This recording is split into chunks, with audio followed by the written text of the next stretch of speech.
Welcome, folks, to Last Week I Learned. Today we are going to be talking about 5 articles and 1 idea as usual. Very excited. This week is an interesting one. So without further ado, let's dive in. So the first article is how to learn but not master any language in 1 hour. So I've been searching for something like this. Really, I've been trying to find out how to do a shallow dive on a language. And this is it. Thank you, Tim Ferriss. He's done a lot of work on languages. Actually, his book, 4 Hour Chef, has a whole section about languages that I found really enlightening. But this article is like the germ of an idea that I want to develop. So there's one recall I find really disappointing, which is that there's some language that is just very difficult to master given your first language. So, for example, he notes that for English speakers, Japanese or Mandarin would be quite difficult, which is a bummer because those are two on my list. But it is what it is. I found this a really interesting approach to learning languages, and I think it applies to lots of things outside of languages, just learning in general.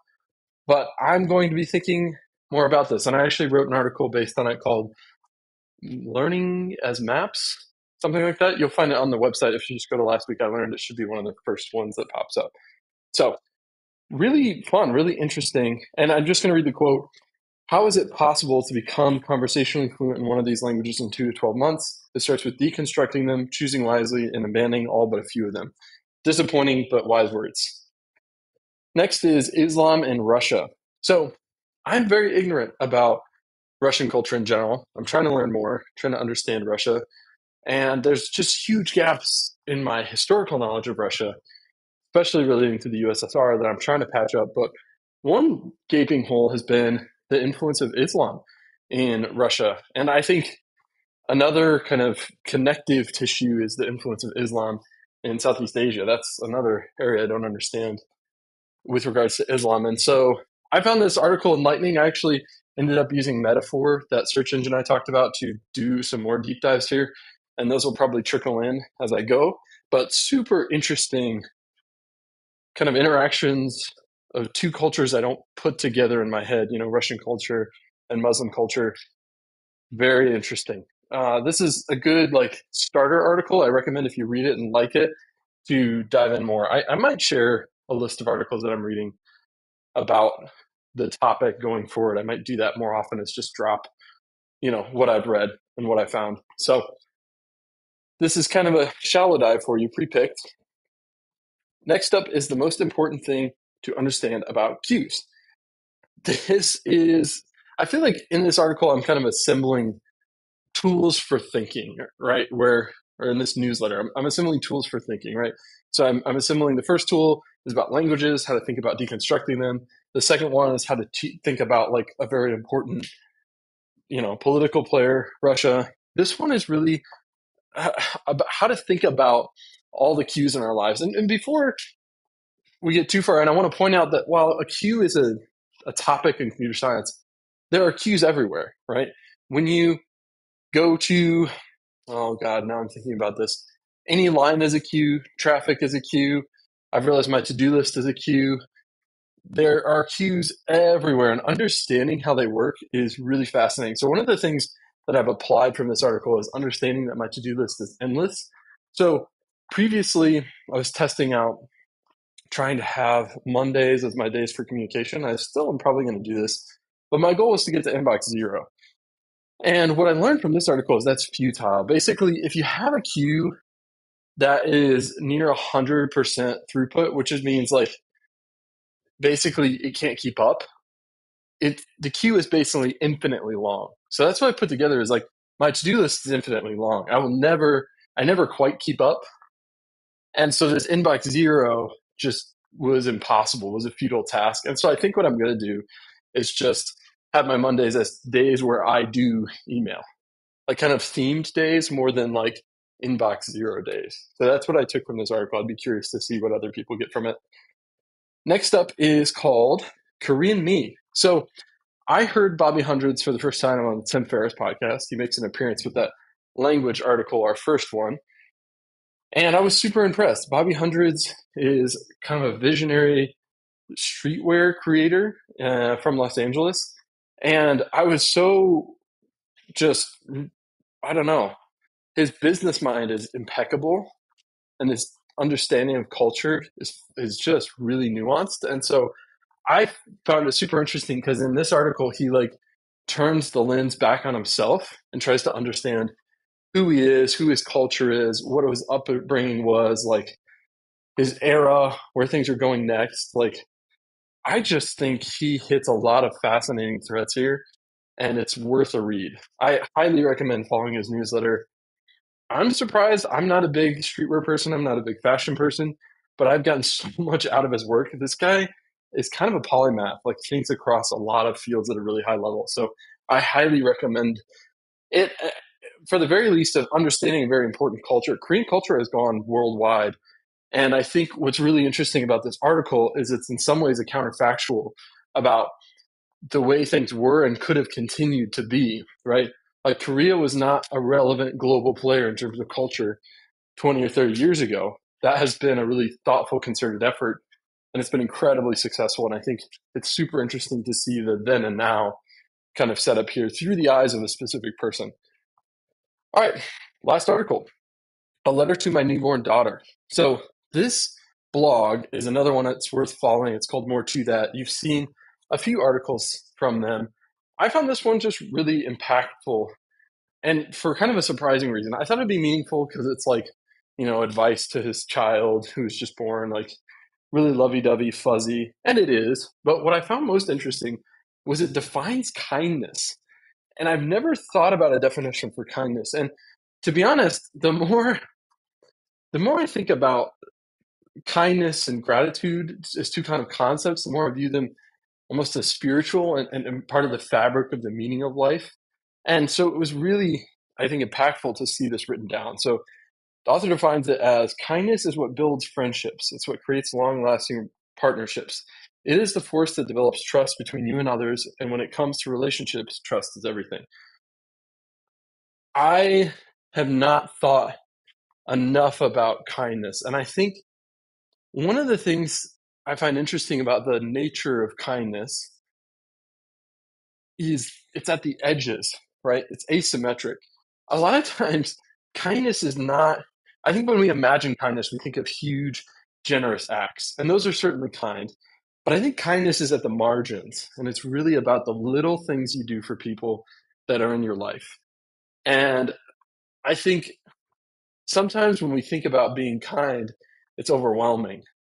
But I think when you think about it as the margins and it actually has asymmetric impact, a little bit of kindness goes a really long way. And I think we underestimate that. So that's kind of what I took away from this. One quick note is if you do want to check out the newsletter, there is a GoFundMe for a friend of a friend. They're looking to get a car. My mother talked about when she was growing up, getting a car was a life changing experience for her.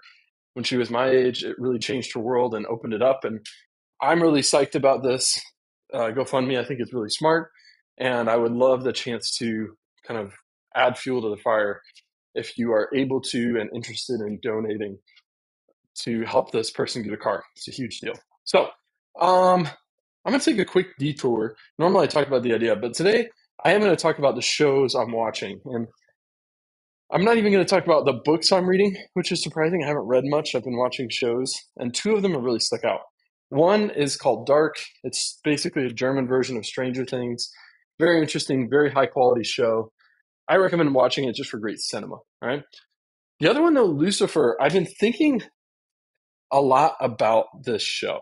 And I've been thinking a lot about the kindness aspect. I think what's interesting about the show is Lucifer is the devil and nobody believes him. And I think part of the reason the shtick works so well is that he's kind at the margins. And I think this is where, like, I talk about this asymmetric kindness. I think this is where it plays out in a really interesting way, which is that just by being a little kind, people don't believe he is what he is. And, to some degree, he's ambiguous, right? There's nuance. He's not evil. He's kind of this complicated, brooding character. But it doesn't, I think the point is, it doesn't take much for people to see you and trust you. And it's a flywheel. It's a positive feedback loop. When you're a little kind, people a little kind back, and it builds affinity. And I think Lucifer is actually a really great visualization of what the author talks about when it talks about kindness in that last article. So, without further ado, let me jump into the idea of the week. This is going to be a shorter one. So, I kind of like to think about my life as like an onion, right? So I've got like core habits. I've got some I layer on top of that, and then more I layer on top of that, and then I kind of think of that onion as expanding and contracting, right? When I'm doing badly, I try to batten down the hatches and just focus on the first layer of little habits that keep me afloat. When I'm doing well and I have a lot of energy, I kind of expand the scope and I bring in those outer habits. And so, what I've been thinking about recently is what is in the inner circle. And previously, it was mostly productivity oriented. It was about getting things done. And it was very like, I don't know, not legalistic, but very much black and white, very much about the things that made sense, that made logical sense. But what I've understood more recently is that there's two categories of things that need to be in that inner circle that I haven't put there because it feels unnatural and it's kind of counterintuitive. And the two are meaning and play. And meaning's a little bit more obvious, but my relationship to it is more complicated. Play feels unproductive. I'm coming to realize it's actually very important. The more I play, whether it be basketball or, going for a run with friends or just hanging out, going out to ice cream, dancing, the more energy I have, right? And sometimes I don't feel the initial energy, so I don't do it. But that's somewhat simplistic, right? I think it's obvious when I talk about it that play should be in the inner circle.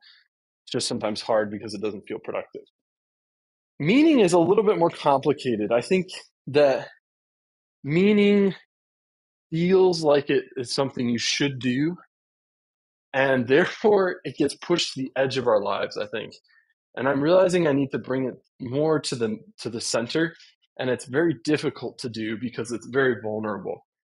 Okay, I think play in many ways is obviously vulnerable. We have to kind of act like kids again.